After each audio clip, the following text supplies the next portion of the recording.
This conference will now be recorded. Hi, this is Sean Green, Wasatch Group Real Estate. How you doing? Wanted to take a minute and talk about a system we use to help our clients analyze occupied or potentially occupied REO properties. We've noticed as the market has gotten better, we're seeing a lot more of these occupied or tenant-occupied properties going to some of the auction platforms, and we have a system in place we've developed over the years. The system was initially developed to help us purchase occupied properties at trustee sale. But as you're going to see here, it has an equal number of applications in the REO space. So what will happen is we'll have some of our REO clients say, we've got a tenant-occupied property. We aren't able to access the inside, but the client would like to have a approximate cost, or not cost, but an approximate value on the property. So we go to work, and there's a lot of information we can gather. What we'll do is of course, we'll do a drive-by of the property, look at the roof and some of the exterior features and determine if it needs paint or a roof or windows or things like that. But we're also able to gather a lot of info based off of past MLS listings. So we'll be able to pull up, in a lot of cases, the property's MLS sales history and say, okay, 5 years ago it was advertised and the agent remarks say that we had a new furnace or a new water heater and a new AC unit, or the roof was replaced 5 years ago. And then what we're able to do is take that information as well as the pictures in the prior listings and say, okay, we have a really good idea of what sort of updates are done inside. And in a lot of cases, these REO clients will say, okay, this property is going to be tenant occupied for a year, but we need to dispose of the property prior to that. So what the REO clients come to us looking for is a good as-is value, and this is the best approach we have to help determine that. Without obviously entering the property. So here's an example of a property that I recently bought at trustee sale. It was on trustee sale on Gravenstein Lane. It's a little townhome community in Murray here in Utah. But basically, here's what we do. You put the square footage of the property in. That's used to calculate a few things. The unfinished square footage, so maybe if the property had an unfinished basement or something like that.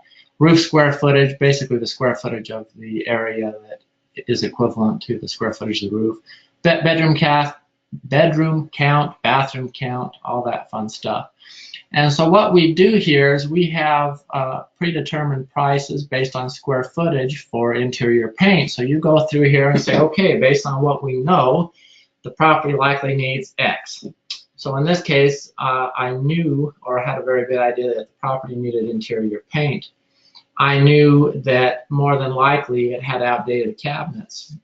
And to get full market value or average market value, we'd have to put in some cabinets. In this area, we knew it needed just some average appliances because the old ones were outdated. Countertops were likely going to need replacing. So more than likely, this was an outdated property that needed these things addressed. And this was all based on our research and a drive-by. Bathroom, for example, we determined it needed a tile on the floor, a new vanity, accessories, toilet paper rods, towel holders, things like that. So we were able to go through here and check on each field that is likely applicable based on all the research we do. And then it gives us a per room total, but it also gives us a total renovation cost total. Now, what we came up to on this one was about $14,444, if I can get there.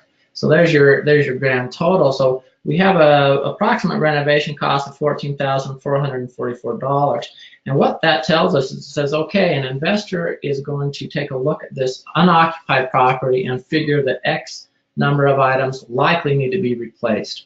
Okay, so we have a renovation cost there.